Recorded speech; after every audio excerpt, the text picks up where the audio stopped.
আসসালামু আলাইকুম। আমি উদ্যোক্তা হই চ্যানেলে আজকে আপনাদের নতুন একটি ভিডিওতে স্বাগতম। যারা চ্যানেলটি সাবস্ক্রাইব করেন অবশ্যই সাবস্ক্রাইব করবেন।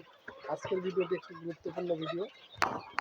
যারা বিশেষ করে দেশি মুরগি লালন পালন করতে চায় তাদের জন্য ভিডিওটা আমি আজকে তৈরি করছি। আপনারা দেখতে পাচ্ছেন এখানে আমার মূলত দেশি মুরগির বাচ্চা। এখানে দেশি মুরগির বাচ্চা রয়েছে প্রায় মোটামুটি এখন ৬০টা বাচ্চা রয়েছে। আমি এগুলো লালন পালন করতেছি ৩ মাস বয়স চলতেছে। দেশি মুরগি অরিজিনাল দেশি মুরগির জাত এগুলো। ৫ দিনের বাচ্চা আমি নিয়ে আসছিলাম ৭০-৭২ পিস বাচ্চা। তার মধ্যে ২টা বাচ্চা আছে ফার্মি মুরগির বাচ্চা, আপনারা দেখতেছেন। দেশি মুরগি আসলে ভ্যাকসিন ছাড়াও কি লালন পালন করা যায় কিনা সেটাই আমি পরীক্ষামূলক এগুলো লালন পালন করতেছি। প্রথমের দিকে যেগুলো ভ্যাকসিন ৪টা ভ্যাকসিন আমি কমপ্লিট করছি, অর্থাৎ প্রথমের দিকে যে রানীক্ষেত, গাম্বরো, তারপরে হচ্ছে অন্য অন্য যে ভ্যাকসিনগুলো আছে এগুলো আমি দিছি, ফাউল পক্স পর্যন্ত দিছি। জাস্ট পরবর্তীতে ভ্যাকসিনগুলো যেমন ২ মাস পর পর রানীক্ষেত, ফাউল কলেরা এগুলো আমি এখনও দেই নাই।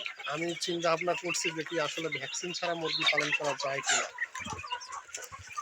আপনারা দেখতে পাচ্ছেন মুরগিগুলো ভালো মতো আপনাদের আমি দেখাই।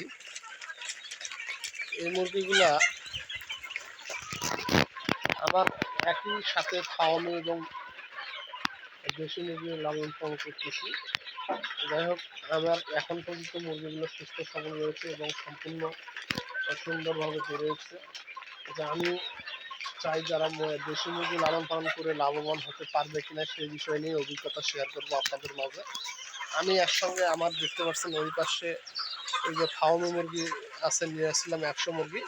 ওরা ওখানে খাওয়া দাওয়া করতেছে, মানে সাথে একই সেটে এই দেশি মুরগিগুলো আমি এর আগের ভিডিওতে আপনাদের দেখাইছি, পালতেছি।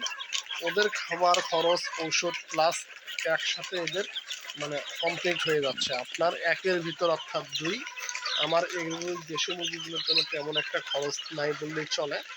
আপনারা দেখতে পাচ্ছেন এরা যে পরিমাণটা খাবার খায়, আমি আমার ওই যে ফার্মি মুরগি যে খাবারটা নিয়ে আসি সেই খাবারটার কিছু অংশ এই মুরগিগুলোকে আমি দিচ্ছি।